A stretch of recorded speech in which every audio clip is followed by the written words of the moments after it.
creature double feature episode of We Only Look Thin. I am your spooktacular host, Catherine Weigel. And I have lost 140 ghoulish pounds. And with me today is... Donald Weigel. Also, Weigel. Also, sorry, I don't know my own name at this point. Also, ghoulishly lost 100 pounds. We sound like Count Floyd from... Yeah, I know. There was a lot of Count Floyd from SCTV back in the day. That was very spooky. So many things were spooky in the 1980s. Absolutely.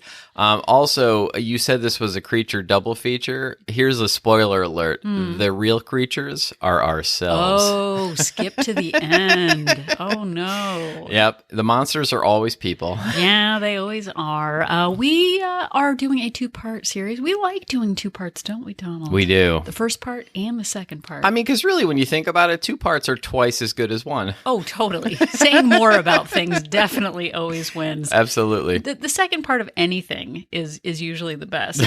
Unless you're talking about movies, which typically that goes down a notch. Yeah, although Godfather 2 is really good. Yeah, I was actually going to talk about The Godfather. Were you? Yeah, that was a surprise, but now it's not a surprise. Well, you didn't have to say you were going to do it. I know, but now it's...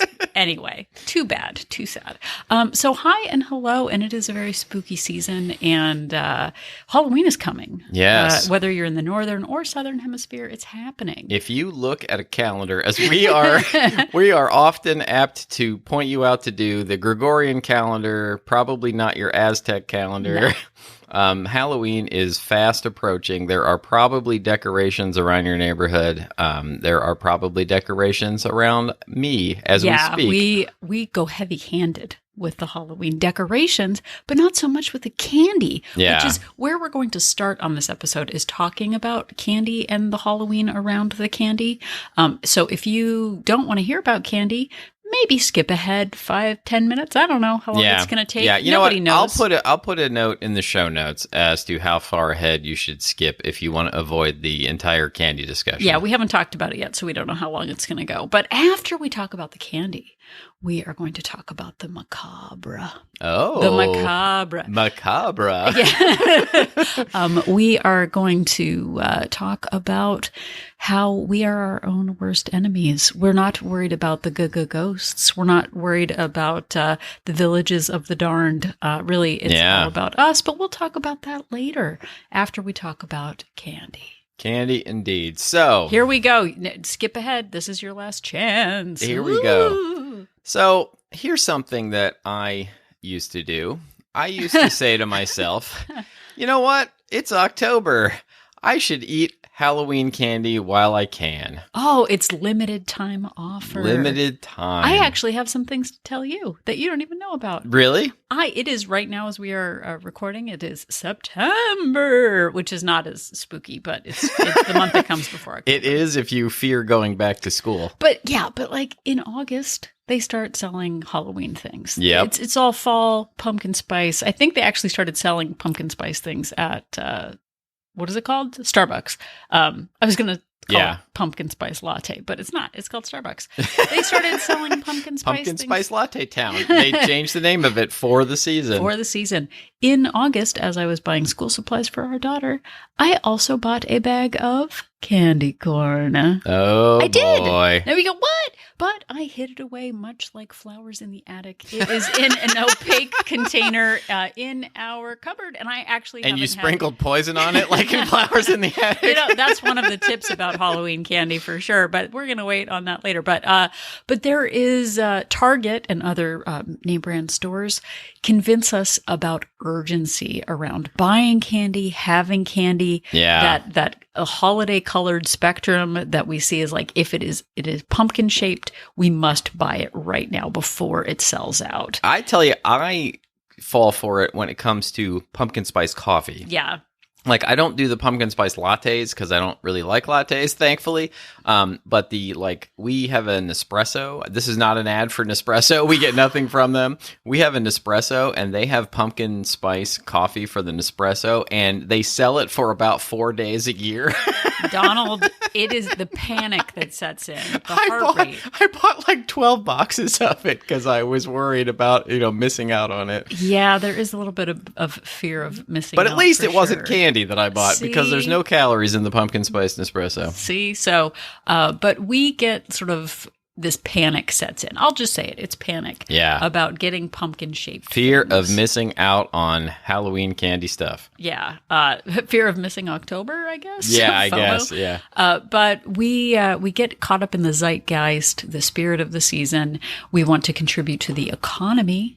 We got to build the economy by buying pumpkin-shaped things. Right. But also, as people with disordered eating habits, maybe it's not a super-duper great idea to buy bulk candy. Bringing all that candy home and pretending it's for the neighborhood children. It's for the children.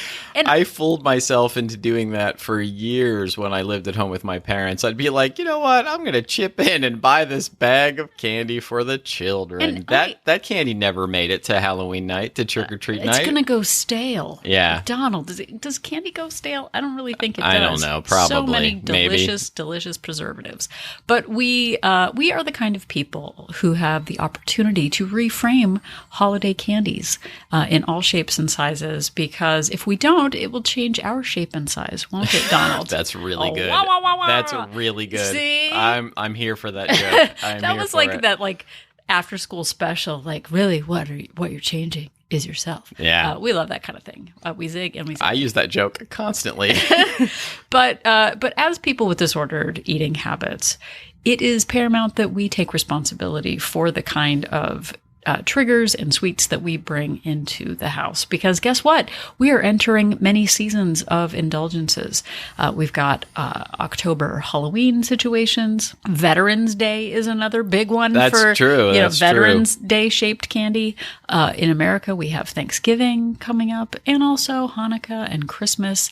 And that is, that could be a solid 2.5 months of indulgences. So we are asking you to start the season of sweets with maybe slow down a little bit, because if you look at the calendar, and if you do look at calendars, generally speaking, Halloween, how many days is Halloween, Donald? Hold on. Let me pull out my calendar. Shuffle, shuffle, shuffle, rustle papers. One day. It's 1 day. Yeah. Now, sure, autumn is a season, but actual Halloween is 1 day. And Donald, what do we say about candy that is eaten not on Halloween? It's just candy. It's not Halloween candy. It's not about the holiday. It's just you eating candy because you want candy. It's Wednesday candy. Which, believe me, I can relate to that. However, you can buy the same candy all year round. Like, with the internet now, I shouldn't probably tell people this, you can get candy corn whenever you want. It's not special. It's not limited. It's not just this time of year.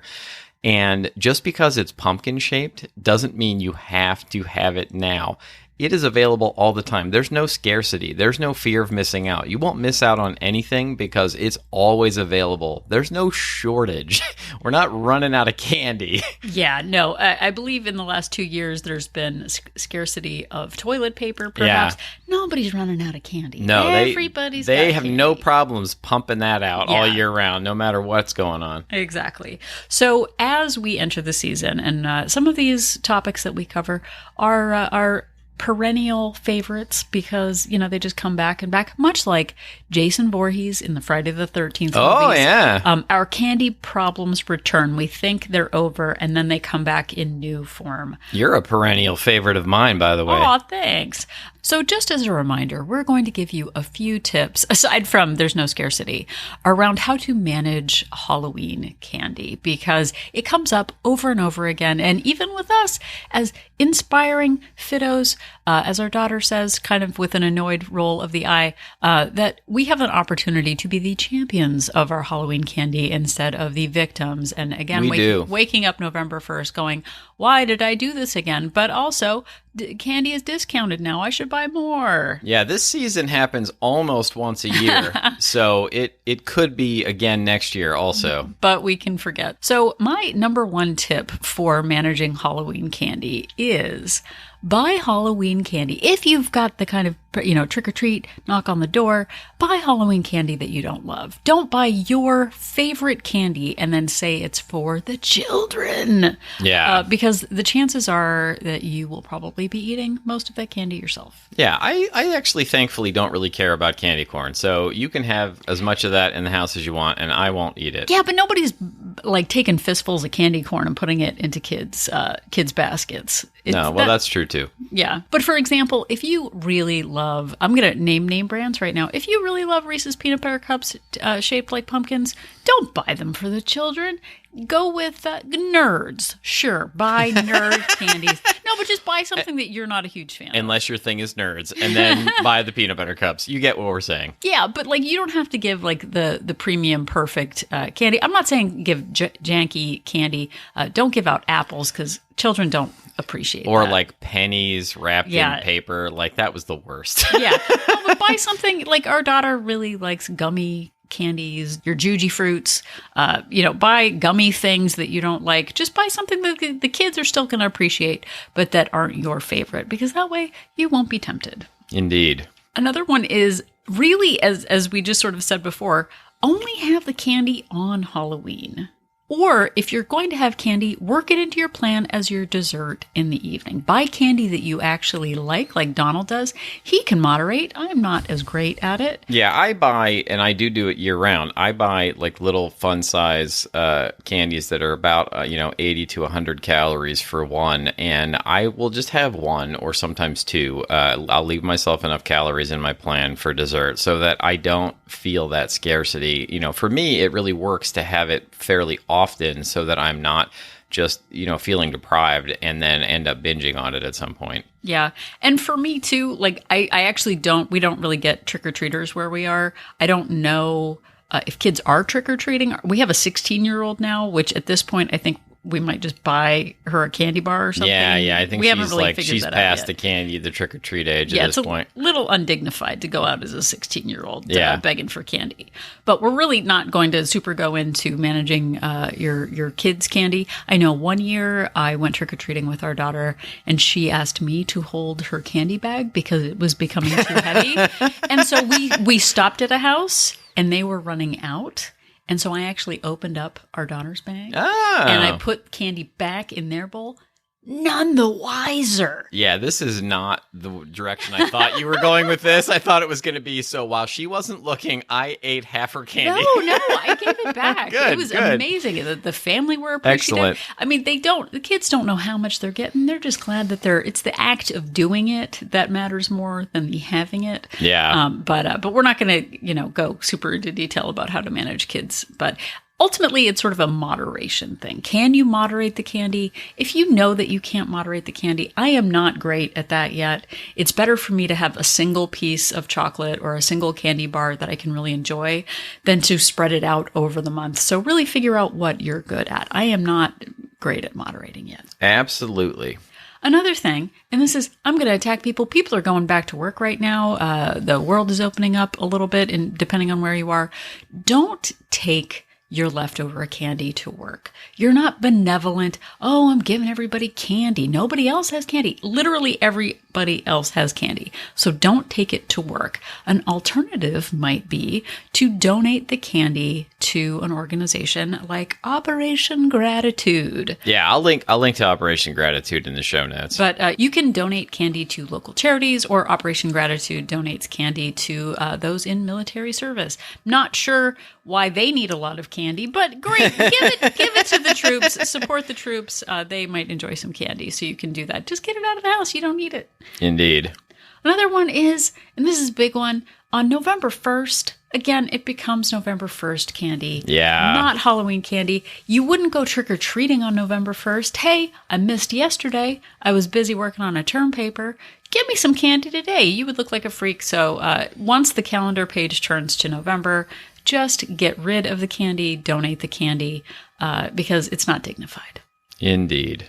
And finally, speaking of kids, which I said I wasn't going to talk about, I found a website called Candy Experiments, which actually gives you the opportunity to play with your candy instead of eat your candy. Did you know, for example, that candy corn, if you drop it in water, it sheds its skin like a snake? I need to try this one. Terrifying. Yeah. Maybe we can do that with the bucket of candy corn that I got. So anyway, candy, it's coming at you, but you don't have to accept it. There, I said. So this concludes our candy discussion. Okay, so now we are going to talk about my childhood and my babysitter. Oh. Would you like to hear who my babysitter was? I would like to hear who your babysitter was. This sounds like the setup of something horrifying, by the way.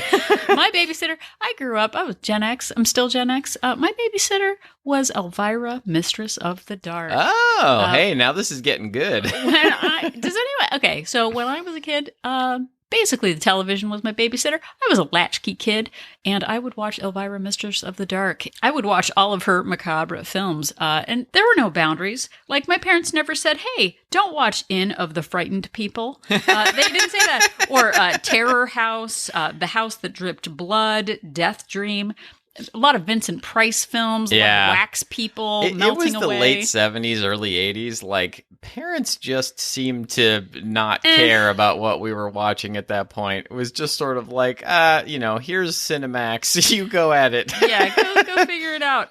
But there was one in particular that I've thought about over and over again, a film, which we haven't actually been able to figure out if this is the actual film, but there was one called Village of the Damned. There, I said it. No! Village of the This Damned. is supposed to be a family podcast. Okay, Village of the Darned. Village of the Darned, exactly. But in it, I remember, because I was, 7 watching this, I just remember a couple in a car, and they kept trying to get out of it. They were trying to get somewhere, and they ended up in this town full of zombies and ghouls.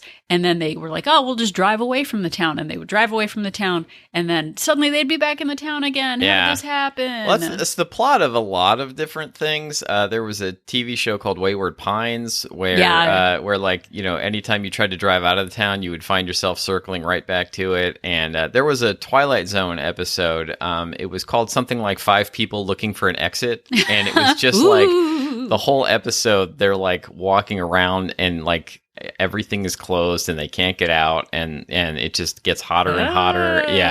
Yeah. And it's all of these sort of external influences containing these people and causing them to make the same mistakes like over and over and over again. Well, and I think that is what we want. We want some sort of, we want it to be our genetics. We want some sort of external factor to be why we can't achieve our goal, whether it's getting out of a ghoul town or getting out of the way of bad habits. I could get out of this ghoul town if it wasn't for these supernatural forces. But we want do we need an exorcism? Do we have to, fight a ghoul or zombie for some reason to get out of the situation? For sure, yeah, absolutely. And a lot of times, and I was looking through the list of Elvira's movies. One was called They Came From Within. Uh-oh. And unfortunately, it's not the town that we need to get out of. Yeah. We've got to get out of our own selves, Donald. Indeed. Many times we are to blame for our own behaviors. This is the shocking truth. This is the point where we say, if you turn this corner and look, you'll see who the real monster is. And it turns out it's a mirror. It's a mirror. The mirror is no, you're the problem in the mirror. The mirror is just the surface. Yeah, the mirror's fine. It's not the mirror's fault. But we think that it is much easier to blame outside circumstances. It's our boss that is getting us down. Yeah. It's our family. They're not supportive. Our friends tempt us, in ways that are not beneficial. It's our kids. We got to buy the candy for the kids. Got to do that. But really, in the end, we have an opportunity to change the way we focus on our habits and our goals. Those temptations of, the forbidden are really within our control. Absolutely. And, I used to do this thing over and over again where I would look at other people and I would think, well, they're eating whatever they want. Why can't I eat whatever I want? It's got to be my metabolism. Like I'm just trapped in this metabolism that every time I try to get out of it, I turn a corner and I find myself right back in. And unfortunately, or maybe fortunately, I eventually realized that it's not my metabolism. It's not my body. Like, I'm perfectly capable of losing weight. I just wasn't willing to make the changes necessary. I was perfectly happy for years and years and years. Well, really, I was perfectly unhappy. But I just kept making myself miserable, but I didn't want to take responsibility for my own actions and my own lack of desire to actually make real, lasting, sustainable changes. And so I would fall back on these tropes of all of my circumstances are conspiring against me. Like, how can I possibly lose weight when my metabolism is the way it is? How can I possibly lose weight when I go to work and people are just bringing free food in all the time? What am I supposed to do when people bring free food in? What am I supposed to do when friends are just inviting me out to dinners all the time or inviting me over and there's snacks on the table? How can I possibly not eat the snacks on the table? And it was just this cycle of making the same mistakes over and over and over again and finding myself trapped back in that small town that I couldn't escape. Well, and it's like that show True Blood, which you watched a lot more of it than I did. Yeah. But, the vampires would glamour the person into like make googly eye, contact with them, and they'd be like, I'm gonna eat the Reese's peanut butter cup. We're like, oh, I can't. Who do you want to call? Ghostbusters. Sorry, that was Google just chiming in. I don't know why that just happened, but there we go. But we feel like, the candy coated packaging. Actually, the candy is candy coated. The packaging is holiday themed. But we feel like we're drawn to it, like it's this otherworldly, like we can't control ourselves. It's beyond our control. When really we have the opportunity to create environments that better suit our needs and to set boundaries around temptations. Because guess what? We think it's the boss's problem. We switch jobs. Guess what? There's another problem. Yeah. We think it's our family. Guess what? They're not around right now. We still have the issue. When we keep looking at external factors to blame our circumstances, we are taking responsibility away from ourselves and seeing ourselves as the victim of the creature feature instead of the hero of the story. Yeah, it is really hard to accept responsibility for your own actions a lot of times. And I know that we like to think that we do it all the time, but I know that looking back for many years, most of my life really, I was the cause of my own weight issues. And I would over and over again come up with these excuses that had nothing to do with me because I didn't want to take responsibility. But the real problem was I wasn't doing the habits. I wasn't putting in the work. I wasn't thinking long term, and I wasn't really working on having a growth mindset at all. And all of those things were within my power to do. All of those things were within my capability, but I just wanted to blame everything else but myself. And now that I know I can do it, and now that I've done it, I know that I can do many other things in my life, and I'm able to move on, and I know I can really keep doing this for the rest of my life. And if I can, I know that you out there can do it too. Well, and for sure, I think in blaming external factors, I just felt like everything was out of my control. And through this process, just listen to the last 190 episodes of We Only Look Then, WeOnlyLookThen.com. Just remember that we have the opportunity to put boundaries in place in terms of when we have indulgences. We can change our environment by maybe don't make cookies for the bake sale again if you have an issue with portion control or emotional eating. We have the opportunity to limit the candy in our house and set rules around when we have candy. I know I've said this before, but I am a sugar vampire, much better at waiting until sunset to enjoy sugar instead of having it throughout the day, which then increases how much I have. So we have the opportunity to change our circumstances. It is not the village that's the problem. It's not the family that's the problem. It's our taking agency in our own lives and deciding what future we actually want for ourselves.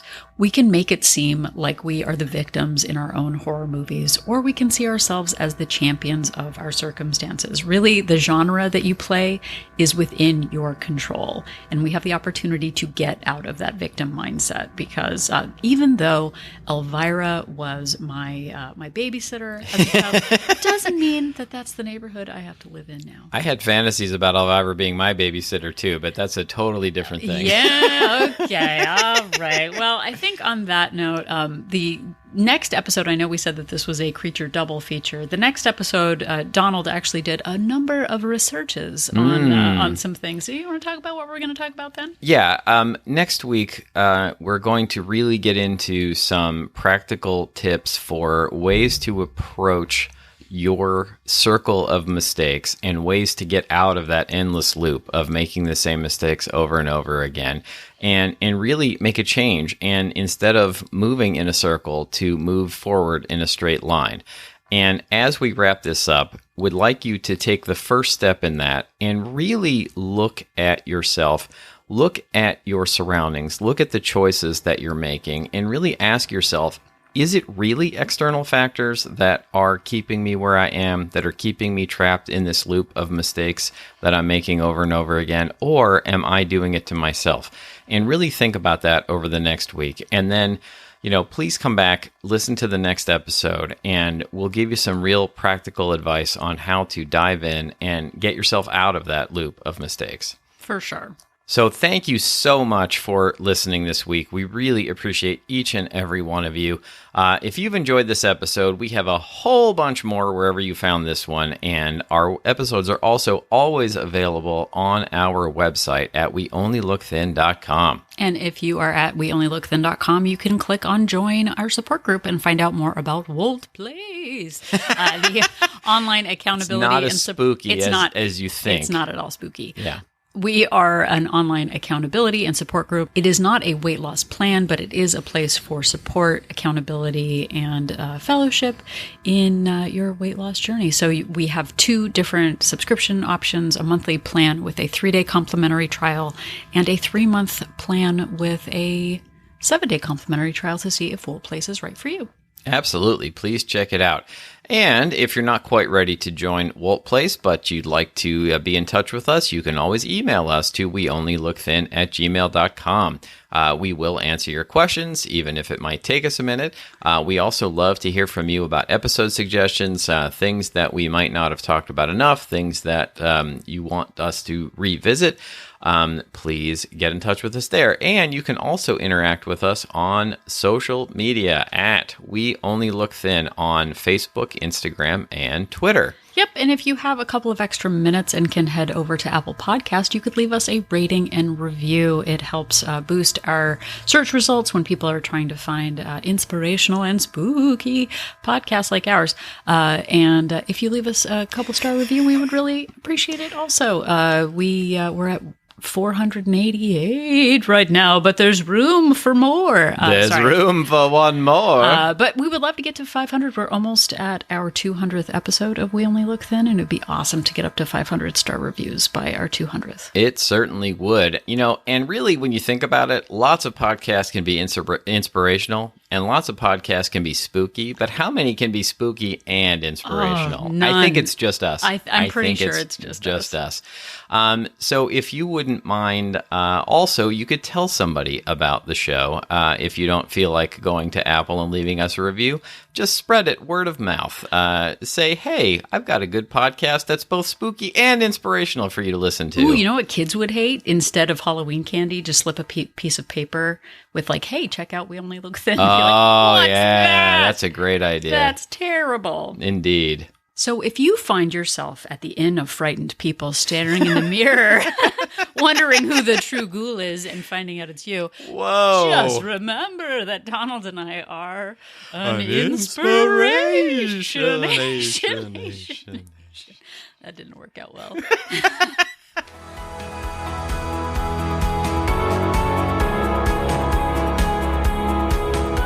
The information that you hear on this podcast is for informational purposes only.